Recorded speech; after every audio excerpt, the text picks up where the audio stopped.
शुभम इस दिन पूरे 30 साल का होने वाला था और इसके पहले कि 30 साल पूरे होते सुजाता उसकी शादी करवा देना चाहती थी। अब तुम कोई ना नुकुर मत करना, जो लड़की रहेगी जैसी रहेगी हाँ कर देंगे। अजीब बात करती हो, मैंने कब ना नुकुर की? हर बात तो तुम ही कहती थी कि लड़की की आंखें कटीली नहीं है, नाक तिखी नहीं है, रंग जरा दबा लग रहा है, फिर मेरे बेटे के सामने जरा 19 है। अरे वो कंजी आंखों वाली है, शातिर होती है, इसलिए मना कर दिया था। ये लो भाई एक और, पिछले 3 साल से यही तो कर रहे हैं हम। यहाँ लोगों की 2 महीने में शादियां हो जाती है, पर तुमने अपने बेटे को पूरे 30 का कर दिया। यह गलत कह दिया आपने, और ये किसी के सामने मत कह दीजिएगा। अभी हमारा बेटा 29 साल 11 महीने और 30 दिन का है, अभी 1 दिन हाथ में बाकी है, और ऑफिशियली डॉक्यूमेंट में मैंने उसकी उम्र 2 साल कम डाल रखी है, तो माई सन इज स्टिल वेरी यंग। लड़की वाले अगर सामने से कंफर्म भी करना चाहे तो आप 27 याद रखिएगा, 27 से 1 दिन ऊपर नहीं कहना है। मानना पड़ेगा मम्मी, लड़की से तो उसके रियल डेट ऑफ बर्थ मंगाती हो, हॉस्पिटल के पेपर तक ले लेती हो, और बेटे की एज छुपा लेनी है। अगर उन लोगों ने सामने से मेरी बर्थ सर्टिफिकेट मांगी तो? अरे वो लोग मेरी तरह कुंडली में नहीं मानते। जब जन्म पत्री में लानी नहीं है तो सही टाइम जानकर करेंगे क्या? भगवान ने चाहा तो आज तेरा रिश्ता हो ही जाएगा बेटा। और 3 घंटे के सफर के बाद सुजाता पहुंचती है वृंदा के घर। खाना बनाना मुझे नहीं आता आंटी जी, और सच कहूँ तो ये कपड़े मतलब मम्मी ने ही बोल रखी थी तो मैंने ये भारी सी साड़ी पहन ली, वरना ऐसे कपड़ों को तो मैं अपने वार्डरोब में कहीं दूर दूर तक भी ना रखूं। ऐसे नहीं बोलते बेटा, चुप हो जा। अरे बहन जी आप क्यों चुप करवा रही हैं? बोलने दीजिए उसे अपने मन की बात, बोलो बेटा। वही तो अभी तक मैं चुप बैठी थी मम्मी, आंटी जी ने अपनी कसम देकर कहा जो मन में हो बोलो, तो मुझे बोलने दो प्लीज। मैं नहीं चाहती कि आंटी जी को कुछ हो जाए, तो शादी से तो कोई प्रॉब्लम नहीं है ना आंटी जी, पर बंदिशों से है। आप मुझे जबरदस्ती अपने हिसाब से कपड़े पहनने पर तो जोर जबरदस्ती नहीं करेंगे ना? मतलब मैं कॉम्प्रोमाइज करने के लिए तैयार हूँ, पर पिंजरे में कैद होने के लिए नहीं। और ये खाने वाने में मेरा जरा सा भी योगदान नहीं रहेगा। हाँ, योगदान ये है कि मैं बताऊंगी कि किसमें नमक कम है, किसमें ज्यादा है। वृंदा ने तो मेरा दिल ही जीत लिया बहन जी, यह होती है सच्ची लड़की। आज के जमाने में तो लड़कियां इतनी शातिर हो गई है, मन में कुछ और बाहर कुछ और, पति के सामने कुछ और, सास के सामने कुछ और, पर आपकी बच्ची तो खुली किताब है। और जहां रही खाना बनाना ना आने की बात, तो हमारी बेटियों को भी खाना बनाना नहीं आता था। ससुराल गई तो धीरे धीरे सीखी गई, कोई जोर जबरदस्ती थोड़ी ना है। अभी तो मैं हूं ही, हमारी तरफ से रिश्ता पक्का है। सुजाता ने तो इस रिश्ते को पक्का करने की ठान ही ली थी। कुंडली में 32 गुण जो मिले थे और शुभम को 30वां लगने के पहले उसे शुभम का रिश्ता भी पक्का करना था। इसी बात पर शुभम और वृंदा की सगाई हो जाती है और 15 दिन के अंदर बहू बनकर वृंदा सुजाता के घर आ जाती है। 1 हफ्ते बाद, अब तो हफ्ता भर हो गया बहू, हाथ की मेहंदी भी उतर गई, तो मैं सोच रही थी पहली रसोई की रस्म कर लेते हैं। तो मीठे में क्या बनाना जानती हो तुम? मीठे में मुझे दूध में चीनी और चावल डालकर खीर बनाना आता है, वो बना लूंगी। नहीं तो फिर फ्रूट चाट बना लेती हूँ। मतलब तुम्हें कुछ भी नहीं आता? मुझे लगा कुछ नहीं आता, मतलब कुछ तो आता ही होगा। खैर चलो मेरे साथ रसोई में, मैं आटे का हलवा बनाना सिखाती हूँ तुम्हें। सुजाता वृंदा को लेकर रसोई में जाती है। अभी तुम्हें आटे को सेकना है तब तक जब तक वो हल्का भूरा ना होने लगे। जैसे ही आटा हल्का सुनहरा होने लगेगा, उसकी खुशबू हल्की हल्की हवा में फैलने लगेगी। ऐसे तुम समझ जाओगे कि आटा सिक गया है। फिर उसके अंदर जाएगा पानी। वृंदा एक तवा लेकर आती है और एक पतीले में आटे को गूंथना शुरू करती है।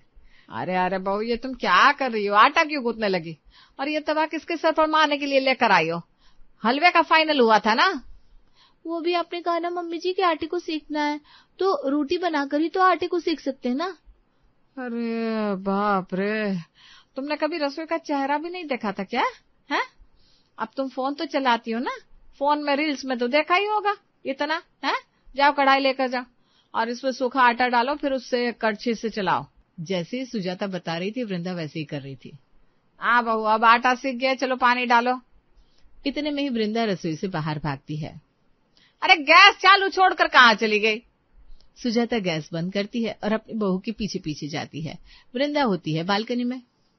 पौधों में पानी डाल दिया है मम्मी जी, पर मुझे ये समझ में नहीं आया, यह पानी डालने से वहाँ खाना कैसे पक जाएगा? मतलब पहले सुना था खाना बनाना भगवान की देन है, पर अब तो मुझे यकीन हो गया है। सुजाता अपना सर ही पीट लेती है। उसे नहीं लगा था कि बहू को समझाना इतना मुश्किल होगा, पर जैसे तैसे फाइनली वृंदा पहली बार कुछ मीठा बना लेती है।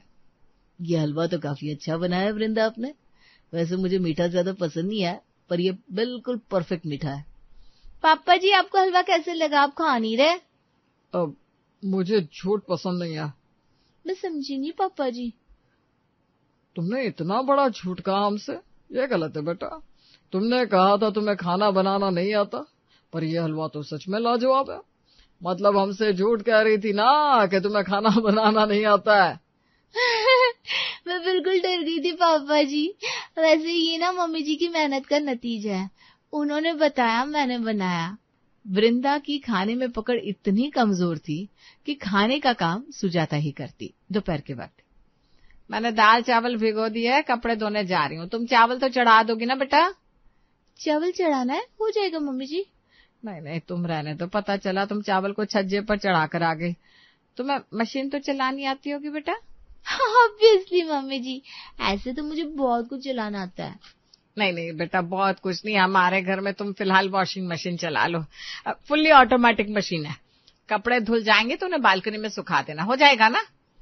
कपड़े धोकर सुखाने हो जाएगा ना मम्मी जी? कुछ देर बाद सुजाता आलू की सब्जी काटकर वापस किचन में आती है। सब्जी को छौंक लगाने के लिए वो गैस ऑन करती है। पता, हम मशीन में कपड़े डाल दिए तो वहीं खड़ी है। अरे बहू यहाँ आ जा मेरे पास, मशीन खुद ब खुद चलेगी। तेरे पास रहने से ज्यादा कपड़े साफ नहीं हो जाएंगे। रसोई में रहेगी, मुझे काम करता देखेगी, तभी तो कुछ सीखेगी ना। सुजाता वृंदा के सामने आलू की सब्जी तैयार करती है। दूसरी तरफ कुकर में दाल को डालकर चढ़ा देती है। बहू दाल बन गई है, मैंने कुकर से दाल बाहर निकाल दी। अब तुम चावल चढ़ा दो। दाल के पानी के साथ आपने उस कुकर में डाला था, उसके बाद और भी पानी डाला था, तो चावल को भी वैसे ही चढ़ाना है क्या मम्मी जी? नहीं, मैंने दाल का पूरा प्रोसीजर देखा था, फिर भी सोचा एक बार कंफर्म कर लूं। हे भगवान, क्या बोलूं बेटा, इसमें तुम्हारी कोई गलती नहीं है। तुम्हारी माँ को इतना तो तुम्हें बताना चाहिए था। थोड़ा बहुत खाना बनाना तो सभी को आना चाहिए। वैसे जैसे तुम कह रही हो ना, वैसे खिचड़ी बनती है। तुम्हें चावल चढ़ाने भी नहीं आते। चलो वो भी मैं करके दिखाती हूँ। कुकर खोलने से लेकर बंद करने तक सारी ट्रेनिंग वृंदा को मिल रही थी। इसी तरह धीरे धीरे उसके ससुराल में दिन बीत रहे थे। एक शाम सुजाता बालकनी से कपड़े उतार कर लेकर आती है। मौसम बारिश का हो रहा था, ध्यान रखना होता है बेटा। अभी मैं बालकनी से कपड़े उतार कर ले आई। अगर घर पर मैं नहीं रहती, तू तो कमरे में ही बैठी रहती। ऐसे ना कपड़े भीग जाते सारे, सारी मेहनत बर्बाद हो जाती। फिर वापस से कपड़ों को ड्रायर में डालो, और इस केस में तो तुम्हें दोबारा कपड़े धोने भी पड़ते हैं, क्योंकि तुमने कपड़ों को टांगने के बाद उन्हें क्लिप नहीं किया था। हवा के झोंके से कपड़े उड़ भी जाते। घर की गृहिणी को हर तरफ ध्यान रखना पड़ता है।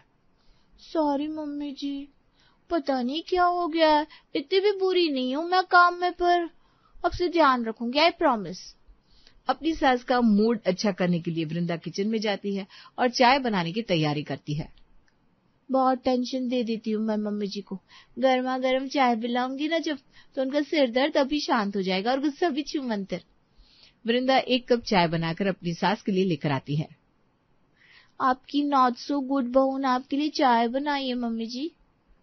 वाह बेटा, सच कहूँ अभी मेरा मन चाय पीने का ही कर रहा था। सुजाता जैसे ही चाय का पहला घूंट लेती है, चाय को थूक देती है। शक्कर और नमक में भी फर्क समझ में नहीं आया तुम्हें अभी तक बहू? ये चाय नमकीन है बहुत ज्यादा। सोचा था बहू आएगी तो जरा आराम मिलेगा मुझे, पर यहाँ तो बहू का खाना भी मुझे ही बनाना पड़ रहा है। ऊपर से बहू को ट्रेनिंग देनी पड़ रही है सो अलग, और उसमें तुम ये नमकीन चाय बनाकर ले आ रही हो। सारी ट्रायल मुझ पर ही करोगी क्या बहू? अब तो मेरे पैर भी जवाब दे गए। पैरों में जरा बाम लगा लेती हूँ, तब तक तो कपड़े तय कर दे, वरना फिर ये भी मुझे ही करना पड़ेगा। कोई काम ढंग से नहीं कर पा रही हूँ। मम्मी जी को लगता होगा मुझे कुछ नहीं आता, पर ऐसा नहीं होगा। अब मैं कपड़े इतने अच्छे से समेट कर रखूंगी, वो मुझसे खुश हो जाएंगी। वृंदा आयरन निकालती है और एक एक करके कपड़ों को इस्त्री करना शुरू कर देती है। ये घर के कपड़े है बहू, क्या कर रही है तू? प्लीज मम्मी जी, मुझे पता है मैं क्या कर रही हूँ। पूरा 1.5 घंटा लगाकर वृंदा सारे कपड़ों को इस्त्री करती है और उन्हें अच्छे से समेट के रख देती है। लगता ही नहीं कि बहू घर संभालना सीख पाएगी। फिर क्या काम दिया जाए बहू को? कुछ दिनों बाद शादी के पहले तू खाना नहीं बनाती थी बेटा, तो कुछ तो करती होगी, वरना दिन भर घर पर मन कैसे लगे किसी का।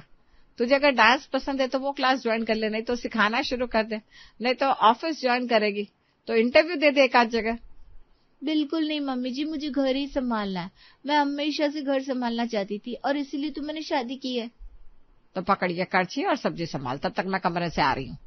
सुजाता रसोई से निकलती है कि अचानक उसके पेट में दर्द उठ जाता है। सुजाता दर्द के मारे पसीने से भीग चुकी थी। वृंदा भागती हुई रसोई से बाहर आती है। ओएमजी मम्मी जी, आप ठीक तो हो? लगता है गैस का दर्द आ गया, तू जरा नमक अजवाइन ला कर दे दे मुझे, 10 मिनट में दर्द बैठ जाएगा। मैं आपको कुछ लाकर नहीं दे रही हूँ मम्मी जी। वृंदा अपनी सास को अपने कंधे का सहारा देती है और उसे अपने घर के बाहर लाकर बिठा देती है।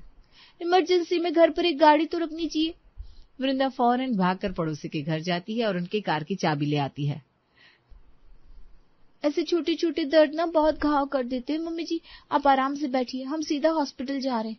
एक बार सारे टेस्ट हो जाएंगे तो समझ में आ जाएगा ये गैस है, और गैस है भी तो क्यों है, और नहीं है तो फिर क्या है। वृंदा ट्रैफिक से भरे रास्ते से ऐसे कार निकाल रही थी मानो स्टीयरिंग व्हील पर उसके हाथ जमे हुए हो। वृंदा फटाफट अपनी सास को डॉक्टर के पास ले जाती है और उसका इलाज करवाती है। ये खबर जैसे ही मनमोहन और शुभम के पास पहुंचती है तो वो दोनों भी अस्पताल पहुंच जाते हैं। डॉक्टर साहब, मेरी मम्मी ठीक तो है ना? ठीक नहीं, बहुत ठीक है। अब जिसकी बहू ही इतनी स्मार्ट हो वो ठीक तो होगी ही ना। आपकी मम्मी तो ऑपरेशन करवाने के लिए तैयार भी नहीं थी, डर रही थी कि उनके पेट में स्टोन था, इसलिए उन्हें बार बार दर्द होता था। वो तो समय पर आपकी वाइफ उन्हें हॉस्पिटल ले आई और टेस्ट में सारी बातें पता चल गई, और अब एक छोटे से ऑपरेशन में आपकी माँ के पेट से हमने स्टोन निकाल भी दिया, तो she is absolutely fine. Stone जिस जगह पर अटका हुआ था, अगर देर हो जाती तो प्रॉब्लम हो सकती थी। मुझे लगा था तुझे चावल चढ़ाना नहीं आता, कपड़े तय करने नहीं आते, पर तुझे अपनी सास को बचाना जरूर आता है बहू। आज जब मेरे पति और बेटा घर पर नहीं था तो तूने मुझे बचा लिया। जो तू कर सकती है वो तो कोई नहीं कर सकता। एक महिला पूरा घर संभालती है, बच्चों की देखभाल और बुजुर्गों की सेवा करती है। उसे ना तो छुट्टी मिलती है, ना सैलरी, और ना ही किसी प्रकार का बोनस मिलता है। इस संदर्भ में सुप्रीम कोर्ट ने एक ऐतिहासिक टिप्पणी करते हुए कहा है कि गृहिणियां सिर्फ होम मेकर नहीं बल्कि राष्ट्र निर्माता भी है। लो सुनो क्या कहा है कोर्ट ने, बस सारी सहानुभूति सिर्फ और सिर्फ महिलाओं के लिए ही है। चूंकि महिलाएं घर को संभालने के साथ साथ आने वाली पीढ़ी को भी तैयार करती है और समाज की मजबूत नींव रखती है, इसलिए उनके इस योगदान को इसलिए शून्य नहीं माना जा सकता क्योंकि इसके बदले उन्हें कोई सैलरी नहीं मिलती है। मुझे बात ही समझ नहीं आती है, मम्मी घर को संभालना इतना बड़ा काम है क्या? असली काम तो हम मर्द करते हैं। सुबह 9 से रात को 9 बजे तक गधे की तरह पिसते हैं, बॉस की डांट सुनते हैं और क्लाइंट को झेलते हैं। आप गलत समझ रहे हैं। कोर्ट ने पुरुषों की मेहनत और उनके काम को बिल्कुल भी कम नहीं आंका है, बल्कि हम जैसी हाउसवाइफ के काम को पहचान दी है, जिसे अक्सर मुफ्त का काम समझकर इग्नोर कर दिया जाता है। अच्छा, घर के काम करके ऐसा कौन सा तीर मारती है गृहिणियां कि सुप्रीम कोर्ट को ये सो कॉल्ड ऐतिहासिक टिप्पणी देकर बढ़ावा देना पड़ा है? एक कप चाय बनाओगी मेरे लिए या उसके लिए भी कोर्ट ने कोई टिप्पणी की है? नंदिनी कुछ ना कहकर किचन में चली जाती है। माला जपती माधुरी के चेहरे पर मुस्कान आ जाती है और वो एक नजर मनीष पर डालकर चली जाती है। थोड़ी देर बाद, नंदिनी, मेरा नाश्ता लगा दो और मेरा खाना मत बनाना, मैं आज कुछ अच्छा खाना चाहता हूँ, इसलिए दोस्तों के साथ बाहर ही जाऊंगा, रात को भी आने में देर हो जाएगी मुझे। लेकिन आज तो हमें मिक्सर लाने मार्केट जाना था ना, और भी कई चीज पेंडिंग है। इन सब कामों के लिए तुम्हें संडे का ही दिन मिलता है क्या? एक दिन की छुट्टी मिलती है मुझे, और उसमें भी तुम बेकार के काम लेकर मेरे सिर पर सवार हो जाती हो।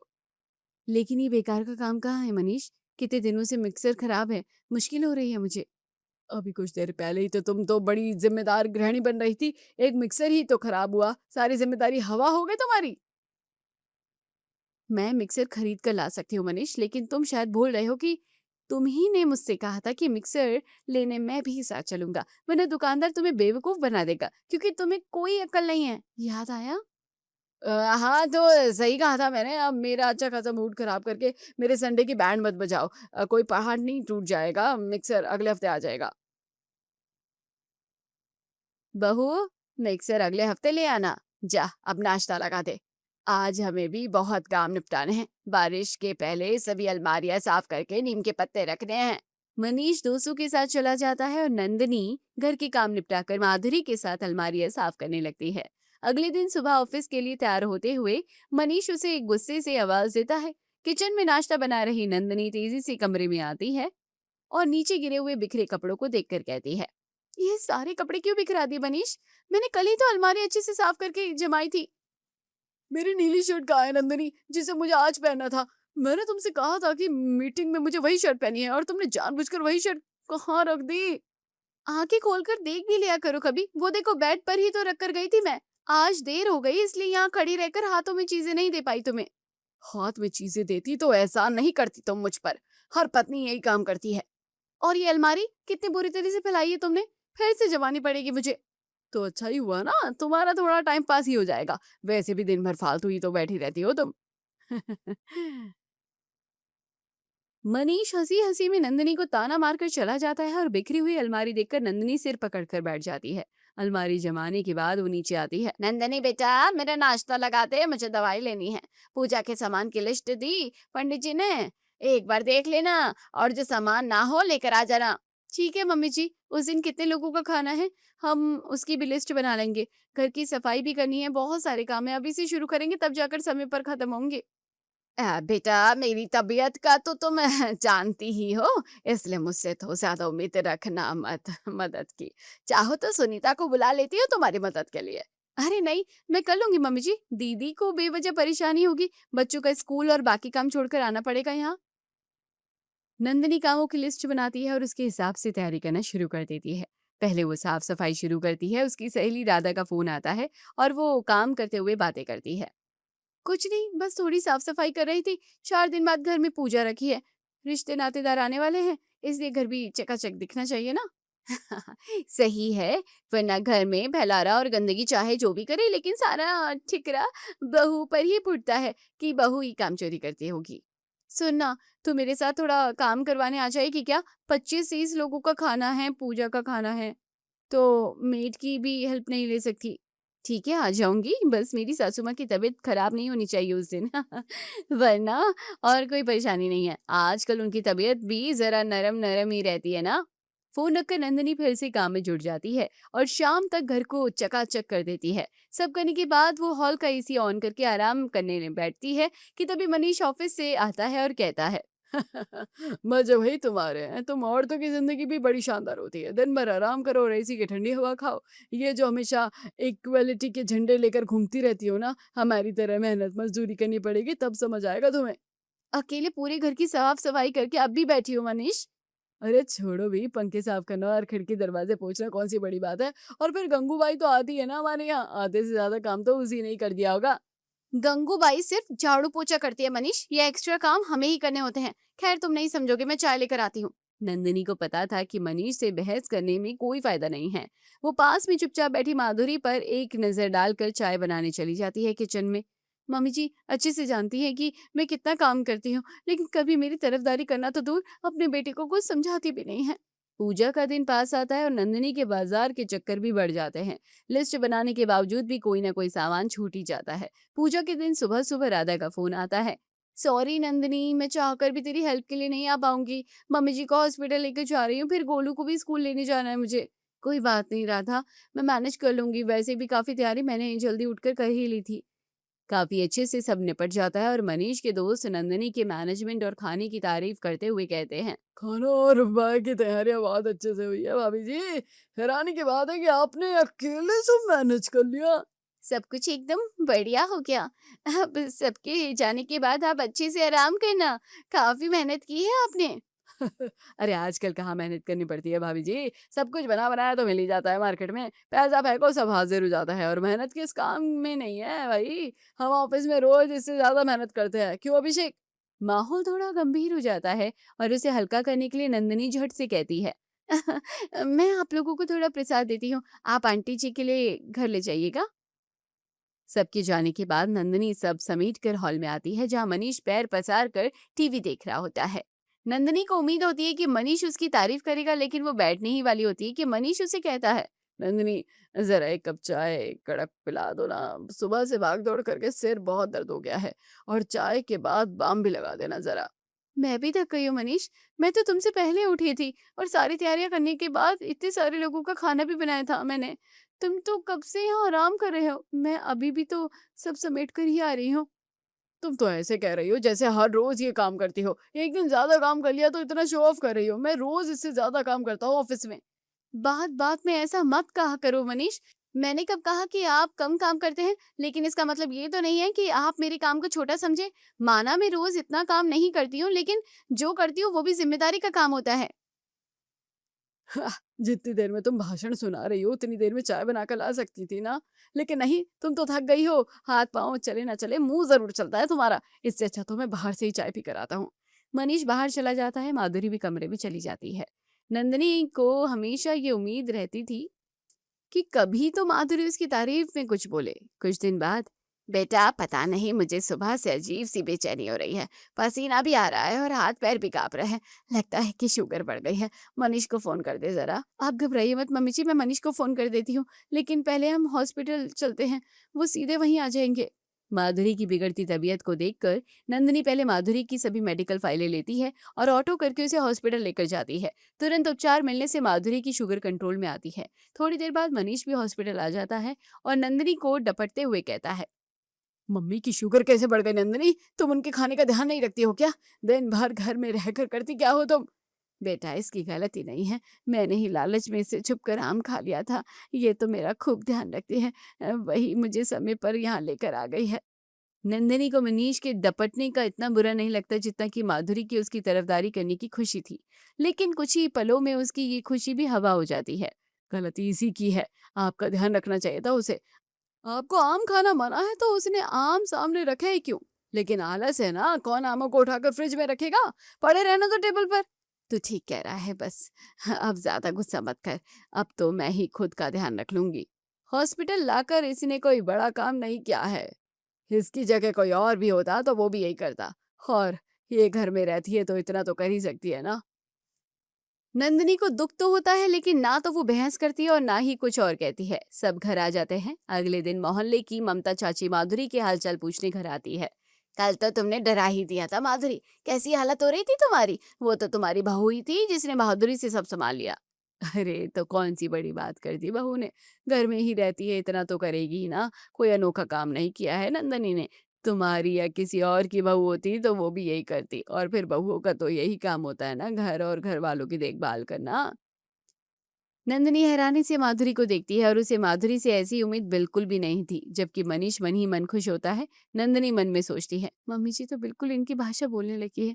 पहले तो कुछ बोलती नहीं थी, अब बोल रही है तो इनकी तरह। बहुओं की किस्मत ही शायद ऐसी लिखी है भगवान ने। एक दिन मनीष अपने कुछ दोस्तों को खाने पर बुला लेता है और इसके बारे में दोपहर को नंदिनी को बताता है। नंदिनी, आज शाम को मैंने सुदर्शन, अमित और अभिषेक को खाने पर इनवाइट किया है। उनकी वाइफ और बच्चे भी आएंगे साथ में। तुम अच्छा सा खाना बना लेना सबके लिए, बच्चों के लिए उनके हिसाब का रखना। इनवाइट करने से पहले मुझसे पूछ तो लेते एक बार। अभी मम्मी जी की देखभाल करनी होती है मुझे, फिर उनसे मिलने भी कोई ना कोई आता ही रहता है। तो अब मुझे मेरे ही घर में तुमसे पूछ कर सब करना पड़ेगा? और फिर खाना ही तो बनाना है तुम्हें, कोई पहाड़ नहीं तोड़ना है। हद करती हो यार। अरे लेकिन कम से कम एक दिन पहले ही तो बता देते। शाम को बुलाया और मुझे अभी बता रहे हो। इतने सारे लोगों का खाना बनाने के लिए तैयारियां भी तो करनी पड़ती है, घर भी ठीक ठाक करना है, कैसे मैनेज होगा सब? ठीक है, एहसान मत दिखाओ मुझे। कुछ मत बनाओ तुम, मैं बाहर से लेकर आ जाऊंगा सब। लेकिन मनीष, बस मैंने कह दिया तो कह दिया। अब अगर कुछ बनाओगी भी तो मैं अपने दोस्तों को सर्व नहीं करने दूंगा। छोटी सी बात बड़ी हो जाती है। नंदिनी को मनीष का जिद्दी स्वभाव पता होता है और वो रात को कुछ नहीं बनाती। मनीष नंदिनी से सलाह मशवरा किए बिना खूब सारा खाना बाहर से ऑर्डर कर लेता है। रात को सबके आने के बाद नंदिनी टेबल सजाकर खाना कटोरों में निकाल कर रखती है। वाह भाभी, खाना तो बड़ा टेस्टी बनाया आपने। वैसे आप जो ऑफिस में टिफिन भेजती है ना, ये सब उसके दीवाने हैं। हाँ भाभी जी। हर दिन कुछ खास भेजती है टिफिन में। हम लोग भी बहुत शौक से खाते हैं भाभी। झूठी तारीफ करना तो कोई तुझसे सीखे। और भाभी जी, ये पूरा खाना तो होटल से आया है। हमारी श्रीमती जी को इसकी फुर्सत कहाँ है कि वो खाना बना सके। ऐसा मत कहिए भाई साहब, वैसे भी आपने हमें दोपहर को इनविटेशन दिया था। घर में एक पेशेंट भी है आपके, उन्हें देखने के लिए भी तो लोग आते होंगे। सब कैसे मैनेज होता होगा? हमें समझना ही चाहिए था, लेकिन तूने इतना इंसिस्ट कर दिया कि हमें आना ही पड़ा। अरे कोई और दिन होता तो भी यही हाल होता भाई। सिचुएशन चाहे जो भी हो, इन हाउस वाइफ का यही रोना होता है। पता नहीं कोई काम ना होने के बावजूद भी इनसे मैनेज क्यों नहीं हो पाता है कुछ। और हमारी श्रीमती तो बहाने बनाने में मास्टरी की हुई है। माधुरी के चेहरे पर फिर से मुस्कान आ जाती है और नंदनी अपनी इंसल्ट पर तमतमा कर रह जाती है। सबके जाने के बाद खूब सारा खाना बच जाता है जिसे नंदनी फ्रिज में रखती है। मम्मी देखा ना, आज इसके होते हुए भी मुझे बाहर का खाना खिलाना पड़ा। सब ऊपर से तो अच्छा कर रहे थे लेकिन मन में मजाक ही उड़ा रहे होंगे कि बड़े शौक से इनवाइट तो कर लिया लेकिन खाना बाहर का खिलाया। नंदनी आज तुम खाना बना लेती तो क्या ही हो जाता बेटा। क्या मिला इसकी इंसल्ट करके। मम्मी जी आप देख नहीं रही हो क्या कि 2 दिन से गंगूबाई नहीं आ रही है। घर में कितना काम था। फिर वर्मा आंटी भी आने वाली थी। इन्होंने मुझे दोपहर को बताया तो आप ही बताइए कैसे करती मैं। फिर आपका परहेज का खाना भी बनाना था मुझे। ये सब बहानेबाजी है बेटा। जिसे काम करने की इच्छा होती है ना वो कैसे भी कर लेता है। मनीष तू बिल्कुल सही कहता है। घर में कोई काम नहीं होता फिर भी एक नंबर की आलसी है ये। मम्मी जी आप मुझे सब करते देखती हैं फिर भी आप ऐसा कह रही हो मुझे। हाँ तुझे देखकर ही कह रही हूँ मैं। मनीष इसे तो इसकी माँ ने काम की आदत नहीं लगाई है इसलिए सारा सारा दिन बस पड़ी रहती है। इसे दिखाना पड़ेगा कि घर कैसे चलता है, घर के काम कैसे होते हैं। सही कह रही हो मम्मी, इसे ये सिखाना बहुत जरूरी है। मेरी तो हालत ऐसी नहीं है कि मैं कुछ सिखा पाऊँ। ऐसा कर कल तू ऑफिस से छुट्टी ले ले और पूरा दिन घर के काम इतनी कुशलता से संभाल कर दिखा दे कि ये शर्म से पानी पानी हो जाए। ठीक है मम्मी, घर संभालना कोई बड़ी बात है क्या। तो इसे दिखा दे कि जिन कामों को ये बड़ा चढ़ा कर बताती है ना वो तेरे बाएं हाथ का खेल है। आखिर इतने बड़े ऑफिस को मैनेज करता है, ये मामूली सी बात थोड़ी ना है। मनीष भी इसे एक चैलेंज की तरह स्वीकार कर लेता है। अगले दिन सुबह माधुरी नंदिनी को बुलाकर लाती है। तू देखती जा बस मेरा बेटा क्या क्या करता है। तेरी सारी गलतफहमियां दूर कर देगा आज। तू जा आज तेरी छुट्टी है। मनीष ऑफिस में छुट्टी का कह देता है और काम पर लग जाता है। बेटा पहले मुझे मेरा परहेज का नाश्ता बना कर देते, फिर अपने और नंदिनी के लिए कुछ बना लेना। मुझे कम नमक और बिना मिर्च का उपमा बना देना। मनीष रेसिपी देख देख कर उपमा बनाता है और फिर वो पोहे भी बनाता है। बेटा मेरी दवाई दे दे और नाश्ते के बर्तन सिंक में रखकर किचन साफ कर ले। उसके बाद कमरों के बिस्तर ठीक कर ले और तीनों बाथरूम साफ करके नहा धोकर कपड़े में मशीन में लगा दे। फिर पूजा पाठ कर ले। उसके बाद गंगूबाई से काम करवा लेना। एक काम तो होने दो मम्मी, एक काम तो पूरा नहीं हुआ और तुम दूसरा बता दे रही हो। ये सब काम तो एक के बाद एक करने होते हैं ना बेटा। अच्छा आप पूरी लिस्ट एक साथ ही बता देती हूँ। उसके बाद बाजार से सब्जियां और कुछ राशन का सामान ले आना। बाजार में ही चश्मे की दुकान है, मेरा चश्मा भी लेते आना। और कुछ सब्जियां लाकर उसे सुधार कर फ्रिज में रख देना और दोपहर के खाने की तैयारी कर लेना। फिर कपड़े मशीन से निकाल कर सूखने डाल देना और आखिरी में किचन साफ कर लेना। हे भगवान, माँ तुम रुक क्यों नहीं रहे हो। कामों की लिस्ट खत्म हुई है या अभी भी कुछ बाकी है। अभी तो बाकी है लल्ला, लेकिन तू ये सब निपटा फिर मैं और बताती हूँ। नंदिनी हॉल में बैठकर ये सब देखकर मजे ले रही थी। हैरानी की बात तो ये थी कि माधुरी के चेहरे पर भी मुस्कान थी। सब काम निपटा कर मनीष दोपहर का खाना बनाने किचन में जाता है और आधे घंटे में ही पसीने से लथपथ होकर बाहर आ जाता है। रसोई नहीं भट्टी है मम्मी, मुझ में अब खाना बनाने की हिम्मत नहीं है। सुबह से ऊपर नीचे और अंदर बाहर करके मेरी जान निकल गई है। बेटा अभी तो आधे दिन के काम हुए हैं, आधा दिन अभी बाकी है। अभी तो तुझे बच्चे नहीं है, वरना उनके साथ काम करते करते तो तेरी हालत और खराब हो जाती। सही है मम्मी, सच में हाउस वाइफ का काम बिल्कुल भी आसान नहीं है। मैं तो ऑफिस के डेस्क पर बैठे बैठे सब मैनेज करता हूँ। यहाँ तो भाग दौड़ खत्म ही नहीं होती। आज मैं एक दिन ऑफिस नहीं गया तो कुछ नहीं बिगड़ा, लेकिन आप लोगों के बिना एक दिन भी घर नहीं चल सकता। बेटा मर्द भी खूब मेहनत करते हैं लेकिन सिर्फ पैसा कमाने वाला इंसान ही मेहनत करता है, ये गलत सोच है। जैसे महिलाएं मर्दों की मेहनत को अप्रिशिएट करती है, मर्द भी करे। बस यही वो चाहती है और यही मैं तुझे समझाना चाहती थी। सॉरी नंदिनी, आज से मैं भी कभी तुम्हारा दिल नहीं दुखाऊंगा।